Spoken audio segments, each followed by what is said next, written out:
10 million square miles.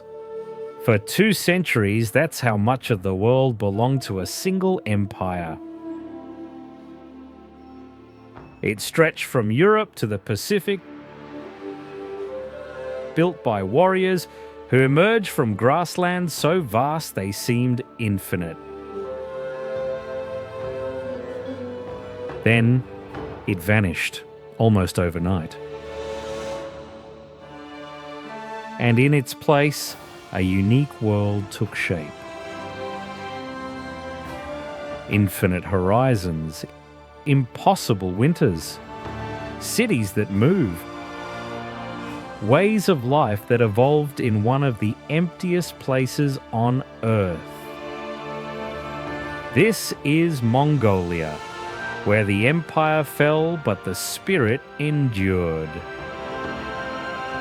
where impossible became tradition. In a land of winters that freeze solid and deserts that can strip the flesh from bone, horses aren't just animals, they're survival. They outnumber people here, and for 1,000 years have carried this nation's story across distances so vast you can ride for days without seeing another soul. But the horse also carries something else. The memory of an empire that once ruled half the known world.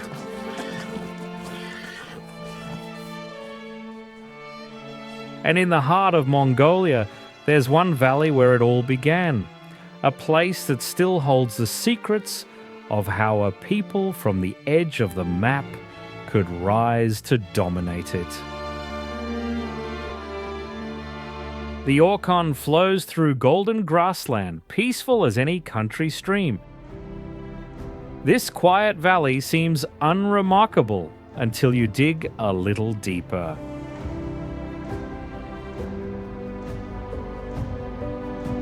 There's a reason Mongolia's greatest statue faces east.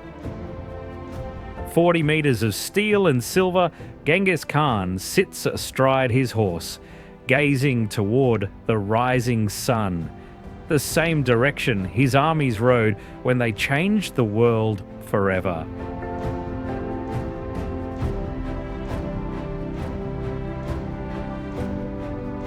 On a clear day, you can see this monument from 30 kilometers away, a steel reminder that the Khan's presence still dominates these steppes.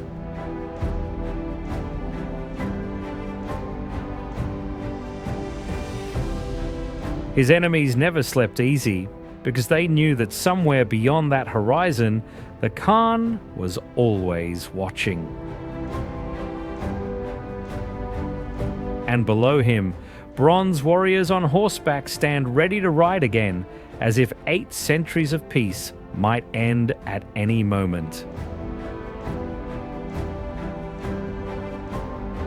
Nearby stands Hulun, the mother who raised Genghis Khan when survival meant uniting the tribes or watching them die. Her strength forged the greatest warrior the world has ever seen. Follow the Orkhon upstream, and the river reveals its secrets slowly.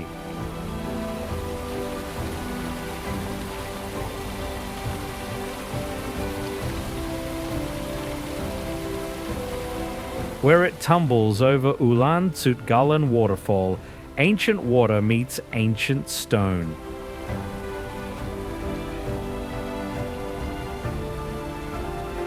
"20 meters of pure force crashing into the canyon below, sending mist that catches the light like scattered diamonds.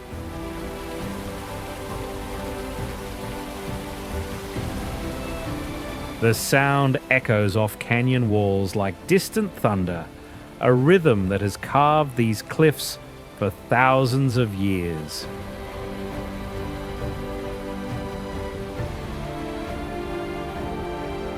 This valley has been collecting the dreams of empires for millennia.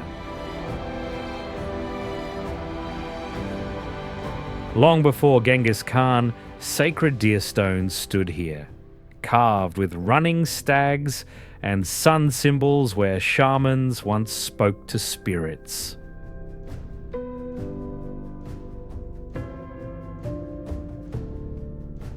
Centuries later, the Turkic Khaganate left tall memorials at Bombagor, etched with the deeds of warrior kings.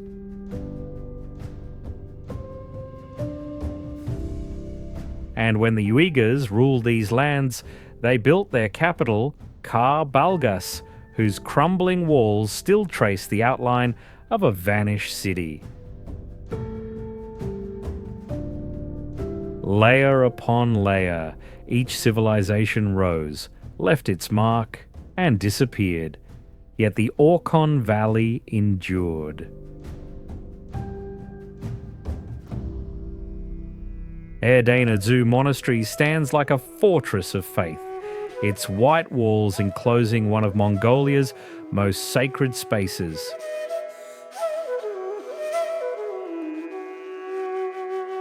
Built from the actual stones of the vanished empire's capital, it rises like a phoenix from imperial ruins.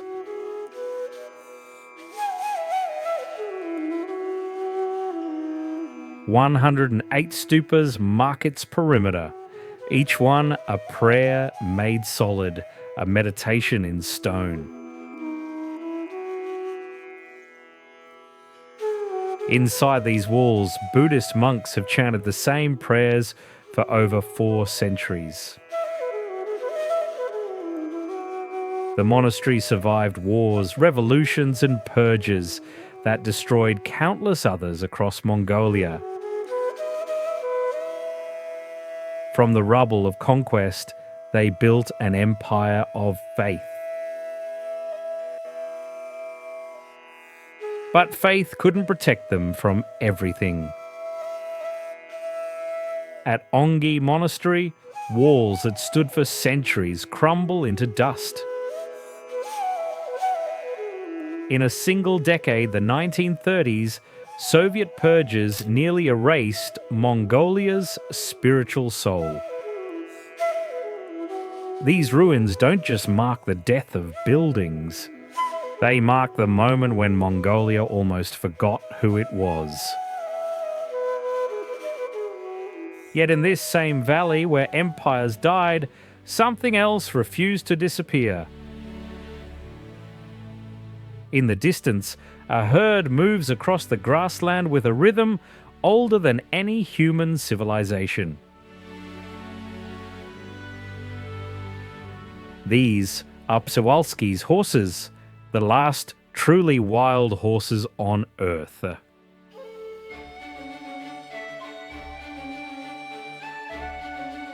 They disappeared from these steppes in the 1960s, declared extinct in the wild. But Mongolians refused to let that story end there, spending decades bringing them back from captivity around the world. Watching them gallop is like seeing living history. Horses whose ancestors grazed here alongside woolly mammoths.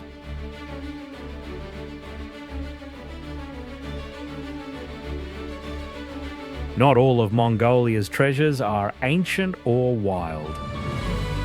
Just east of the capital, a granite giant shaped like a turtle has been standing mid-step for millions of years. Locals call it Turtle Rock, a place to pause and take in the view before heading back onto the open road. Today, the empire's capital isn't here in this sacred valley. It's Ulaanbaatar, a city that didn't even exist when Genghis rode, now home to half of Mongolia's people.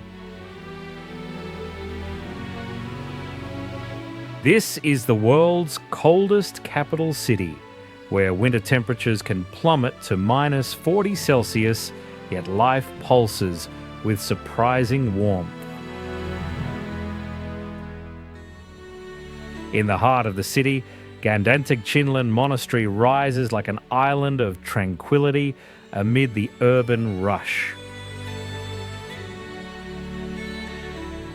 Here, a 26-meter golden Buddha sits in meditation, watching over a city caught between worlds. Prayer wheels spin endlessly in the hands of the faithful, each turn sending mantras into the thin mountain air.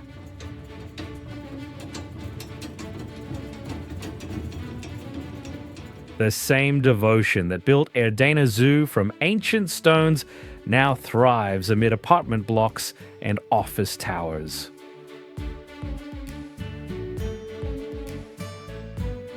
But perhaps nowhere is Mongolia's transformation more visible than in Sukbata Square, where the old and new Mongolia meet face to face.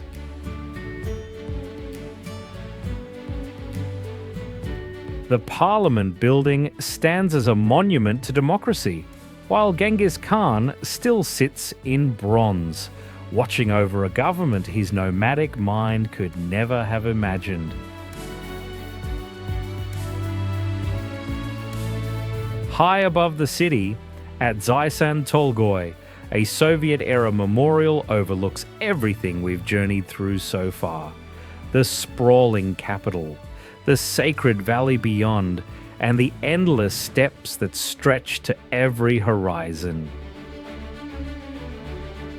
Inside, a massive circular mural tells the story of Mongolian-Soviet friendship through scenes of shared struggle and victory, painted in the heroic style of another era. From here, you can see how all of Mongolia's stories converge. The ancient empire, the Buddhist faith, the Soviet influence, and the democratic nation that emerged from it all.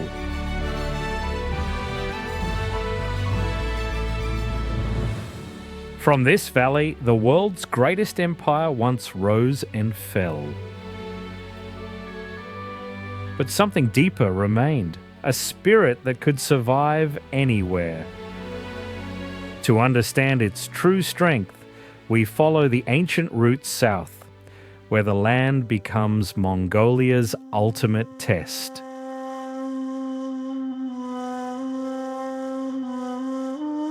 The Gobi looks endless from above. Rolling dunes stretch beyond every horizon, golden waves frozen in time.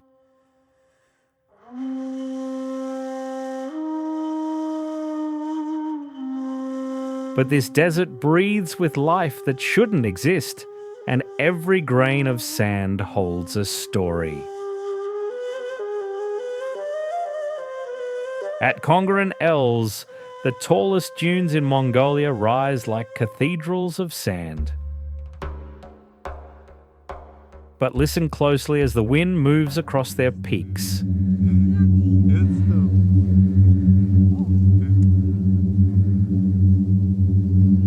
The dunes are singing, a low, haunting note that resonates through your chest. Scientists call it sand avalanche frequency, but locals know better. These dunes have been humming the same ancient song for thousands of years.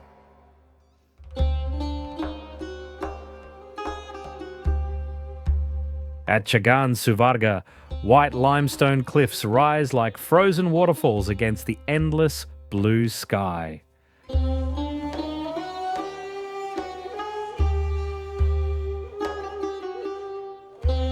Stand at the edge and the desert spreads below you for hundreds of kilometers, a sea of sand and stone that makes you feel like the last person on Earth.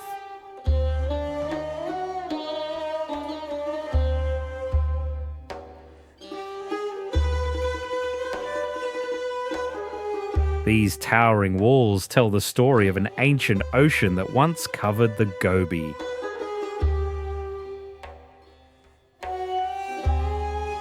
Stripes of colour, like pages in Earth's diary, record millions of years when this desert was a shallow sea teeming with life.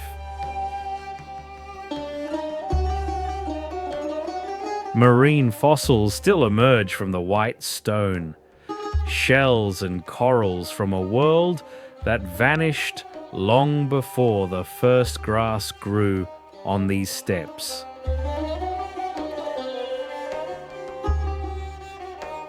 But the Gobi holds secrets far older and stranger than ancient seas. Soon we'll see the discovery that changed how we understand the prehistoric world. A mystery that waited 70 million years to be solved.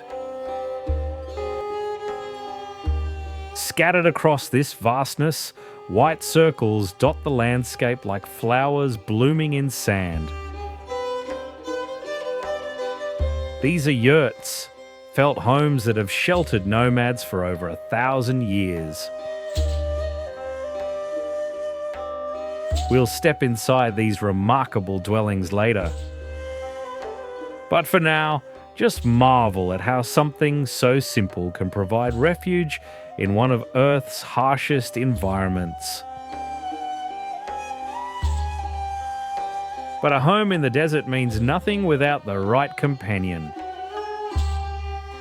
What kind of animal thrives where temperatures swing from -40 in winter to +40 in summer?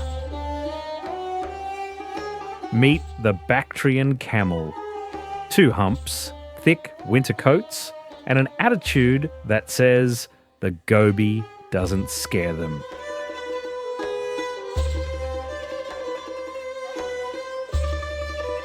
They can drink water so salty it would kill other animals, go weeks without a drop, and still carry a family's entire life across impossible distances.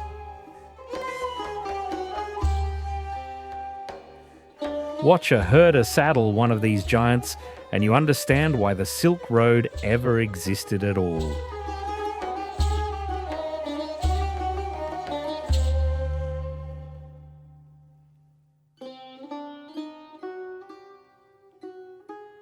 The Gobi covers a third of Mongolia, and these portable sanctuaries paired with desert-born animals make it not just survivable, but livable.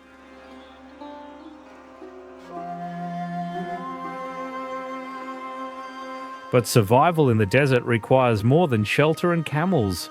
It requires faith. Granite towers rise from the desert floor at Baga Gazrin Chulu, like a stone forest, each formation carved by millions of years of wind and weather.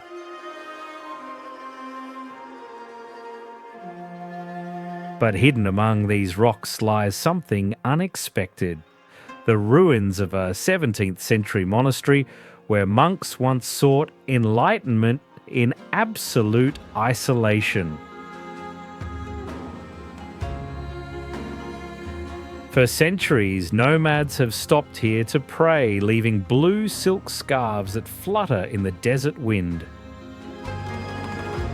Meditation caves remain carved into the granite, where monks once sought solitude in the absolute silence of the desert.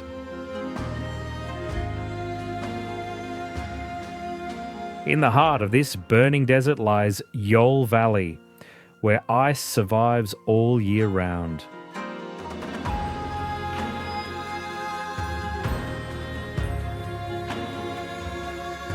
Walk through this narrow gorge in July and your breath still fogs the air. Frozen waterfalls cling to canyon walls while the desert bakes just outside. Winter forgot to leave this one place.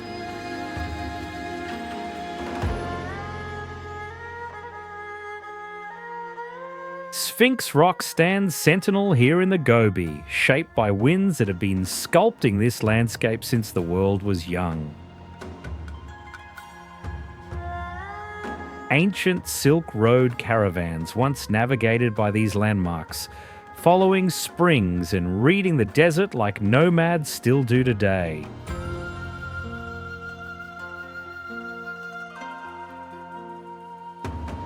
At Baienzag, the flaming cliffs glow like embers at sunset, carved by wind and time into a landscape that feels prehistoric.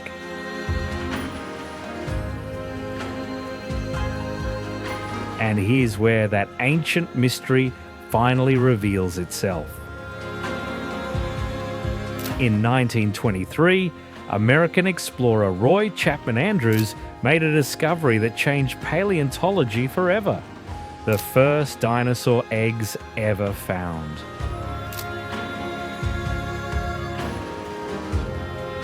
This was the impossible find hidden in the Gobi's depths.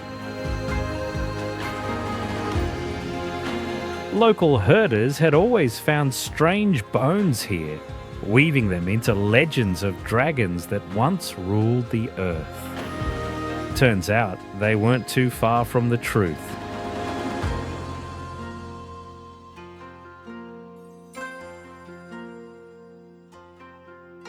But the desert's wildness pales beside what waits in the mountains, where ancient partnerships defy every law of nature. These peaks stand at the meeting point of four nations: Mongolia, China, Russia, Kazakhstan. Their borders drawn by distant politicians who never set foot on these slopes. But their highest guardian belongs only to Mongolia. Kuiten Peak rises 4,374 meters above sea level. Crowned with glaciers that have watched empires rise and fall in the valleys below. But what's most remarkable about these peaks isn't their height, it's how little they've changed. Carved into the rocks at their base, ancient hunters still tell their stories. Some of these petroglyphs date back over 12,000 years, to a time when the last ice age still gripped the planet. Bronze Age hands carved images of hunters with their prey, wild animals moving across eternal landscapes, rituals that connect earth to sky. And here's what's extraordinary: they tell the same story as the people who live here today. In the high valleys of Bayanulgi, that ancient story continues. This hunter's partner weighs 6 kilos, sees 4 times farther than we can, and can break a wolf's back with a single strike.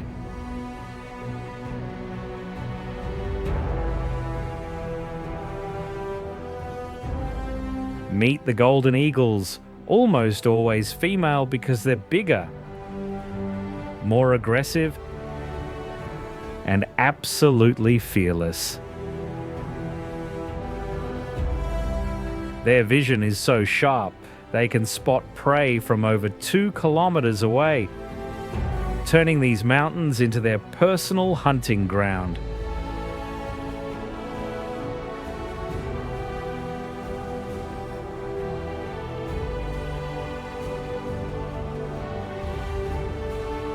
But the real magic isn't the eagles, it's the bond between hunter and bird.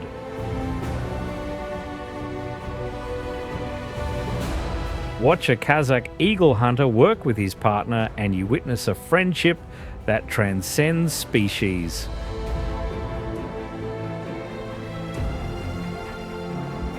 The apprenticeship begins in childhood, learning to read the wind, understand the mountains, and earn the trust of a creature that could easily choose freedom over partnership. Every winter, they hunt together through snow and cold that would break most people.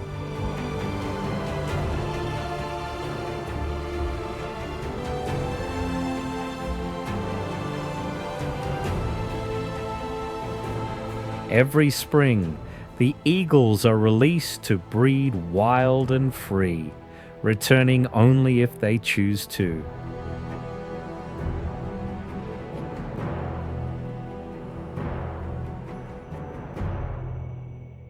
High in these peaks sits an impossible wonder, a lake that breathes.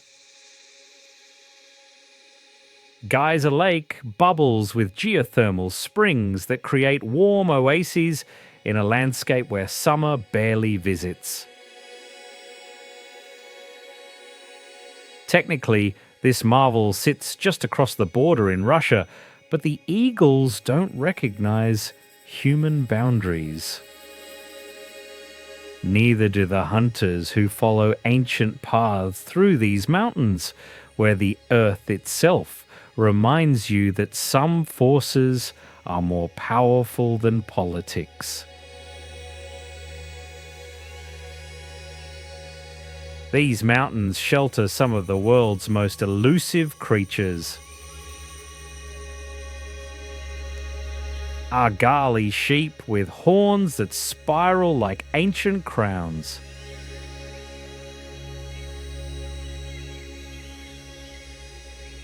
Ibex that dance across cliff faces that would terrify mountain goats.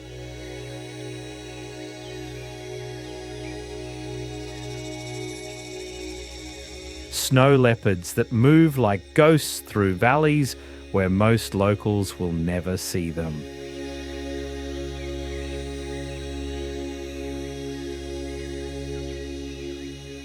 In the high meadows, another partnership defines mountain life. Yaks move like SUVs across slopes where other cattle would never survive. Their thick coats and massive lungs, perfectly adapted to altitudes that leave visitors gasping. These gentle giants provide everything: milk, meat, wool, and the strength to carry impossible loads across impossible terrain.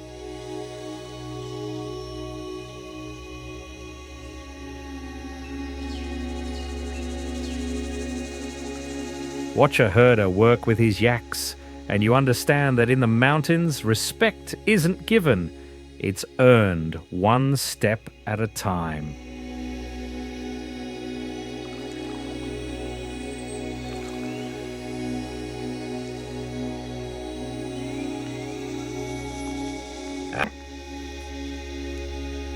But where these mountains end lies a Mongolia so transformed, you'll question if you've entered an entirely different country.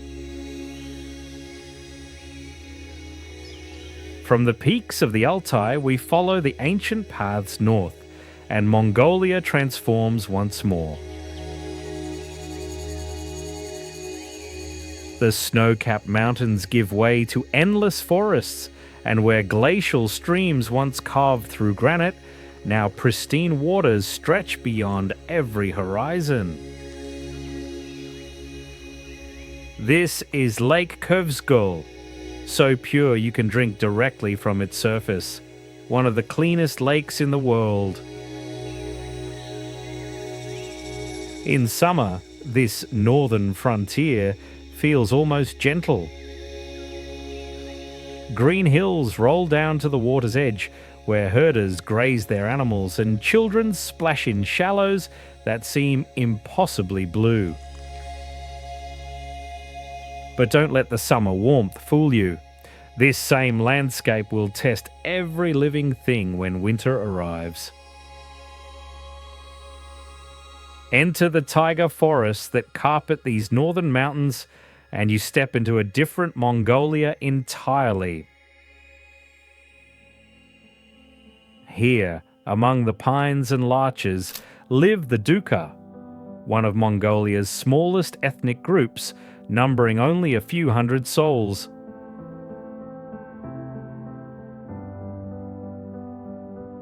They are the last reindeer herders, people who chose the animal built for snow, not sand. Watch a Duca herder work with his reindeer and you understand that Mongolia has many faces. These aren't horses built for speed across open ground, but steady creatures with velvet antlers who know every tree and forest most people couldn't navigate. The herders milk them, craft their shed antlers into tools, and trust them completely in terrain where one mistake changes everything. When winter finally claims the north, the transformation is absolute. The same Lake Kovskol that sparkled blue in summer now stretches white and silent, a frozen highway connecting communities that would otherwise be cut off for months.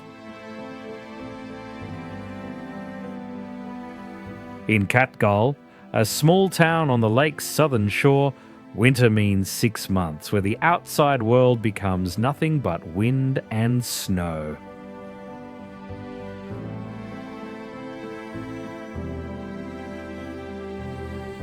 But these northern winters, harsh as they are, pale beside the devastation that climate change has brought to Mongolia's herders.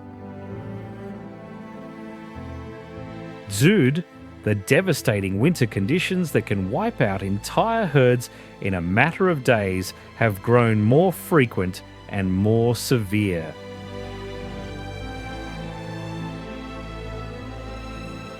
What once happened, perhaps once in a generation, now strikes every few years, breaking the ancient rhythm that nomadic families have followed for centuries. When the animals die, the nomads must choose: starve on the steppes or abandon everything their ancestors built. More and more, they're choosing survival over tradition. The evidence of this exodus is everywhere, but perhaps nowhere more clearly than in Arvaikir, a small town in central Mongolia that has become a refuge for families fleeing the failing steppes.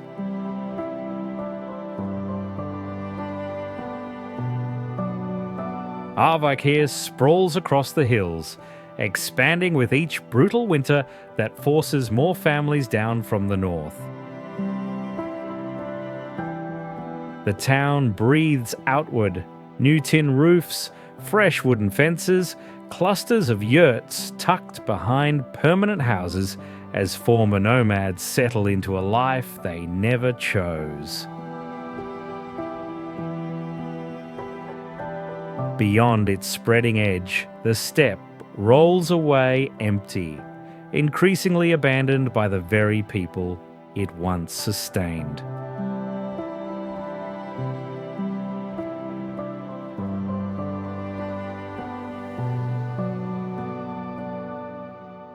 For 1,000 years, these grasslands have shaped a people and a nation.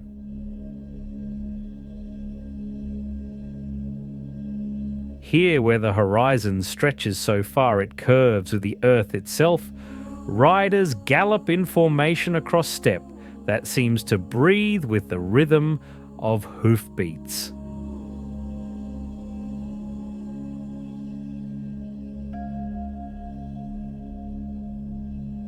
This is more than just landscape. It's the stage where Mongolia's history, traditions, and spirit all come together.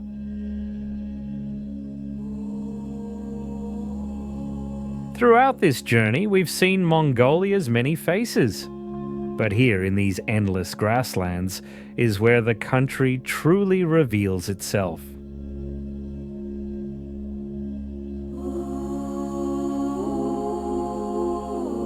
Scattered across green plains like white flowers blooming in an ocean of grass, yurts dot the landscape in patterns older than cities.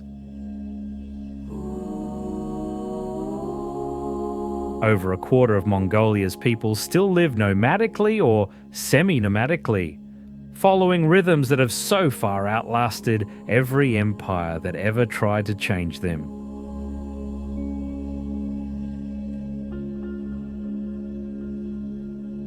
Building a yurt is an art passed down through generations. Wooden lattice walls unfold like accordion ribs, while carved roof poles slot together with practiced precision.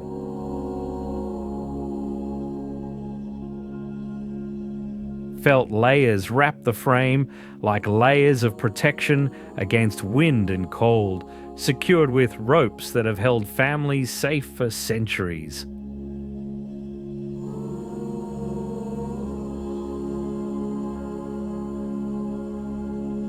In under 2 hours, skilled families can transform wooden poles and felt into a complete home, a feat of engineering that has housed nomads for over a millennium.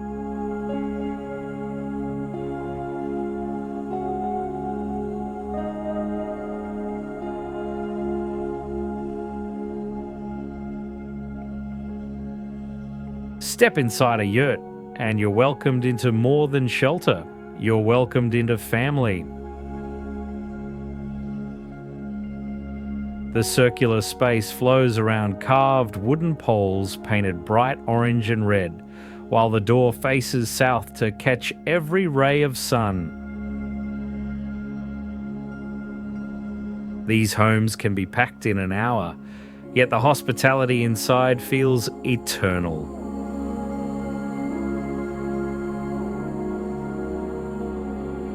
Arrive as a stranger, and you'll find yourself drinking salted milk tea, sharing dried cheese, and wondering how walls of felt can hold so much warmth.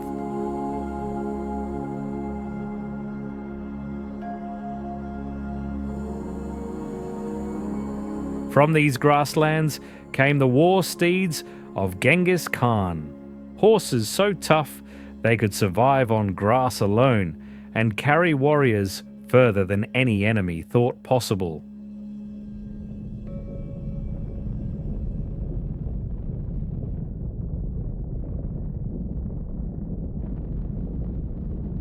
Today's herders still judge a horse by the ancient standards, not beauty, but heart.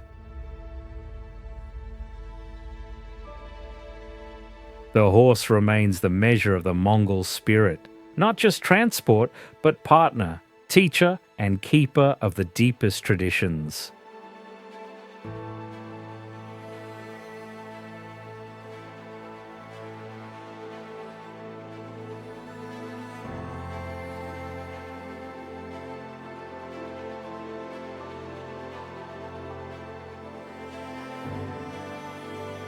But nowhere does Mongolia's heart beat louder than during Naadam, when the entire nation gathers to celebrate what makes them Mongol. Wrestling exhibits strength passed down through generations of warriors.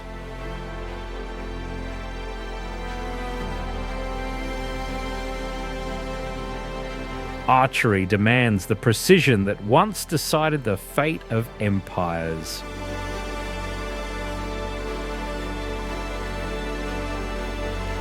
And horse racing, where children as young as 5 become jockeys, proves that endurance still runs in Mongol blood. Watch these 3 manly games, Irian, Gervin, Naadam, and you witness living history. But it's the horse racing that captures something deeper. Across these same grasslands runs the Mongol Derby, the longest horse race in the world, 1,000 kilometers that follows the ancient postal routes of the empire.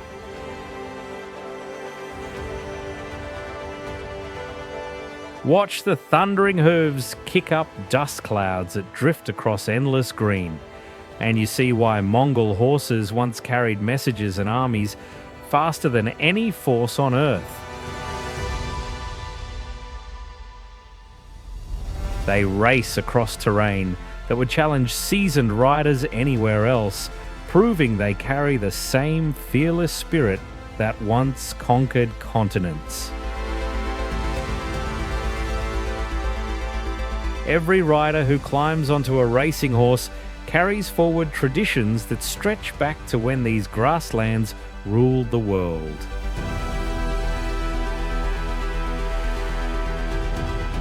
Today's journey ends at Taikar Chulu, a towering rock carved with thousands of inscriptions spanning millennia. Ancient shamans, empire builders, and modern herders have all left their mark here, each generation adding to a stone chronicle that never stops growing.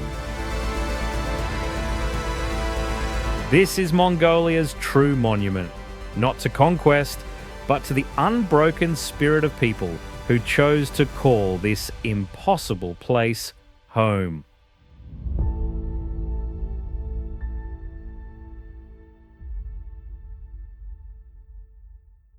And if you think Mongolia sounds impossible to live in, imagine a country where people saw active volcanoes spewing lava and decided to call it home.